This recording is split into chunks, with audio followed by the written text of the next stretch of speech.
Lucie Bernardoni et son lien fort à la Star Academy. Elle s'était hissée jusqu'en finale face à Grégory Le Marchal et avait dû s'incliner face à lui. Son histoire avec l'émission de chant de la première chaîne ne s'est pas arrêtée là, puisqu'elle a fait son grand retour dans le programme de TF1 lorsque celui-ci a été relancé. Elle a donc été répétitrice aux côtés de Marlène Schaff puis de Fanny Deleg lors de la dernière saison. Si elle accompagne les académiciens en tournée, Lucie Bernardoni ne chôme pas, car elle a également écrit un livre jeunesse intitulé Stella et la malle magique.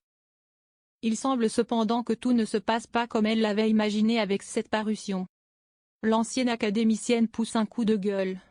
J'ai appris avec effroi, après de nombreuses relances, que la société d'édition Edibox, avec laquelle j'avais validé un contrat d'édition pour la publication de ma collection de 12 albums jeunesse intitulée Stella et la malle magique, ne respecte ni les précommandes de ses clients ni les livraisons physiques du premier album de ma collection, réalisé sur leur site officiel. Je suis sidéré de constater que cette société, qui prétendait proposer des livres jeunesse inclusifs pour tous les enfants, des livres écrits et illustrés, mais aussi en version audio pour les malvoyants, fasse fi de manière aussi scandaleuse et inqualifiable de la confiance de ses clients, des auteurs dont je fais partie, ainsi que de toutes les femmes et les hommes ayant œuvré à ce projet pour apporter du bonheur aux enfants, a-t-elle commencé à exprimer sur Instagram ce mercredi 26 mars.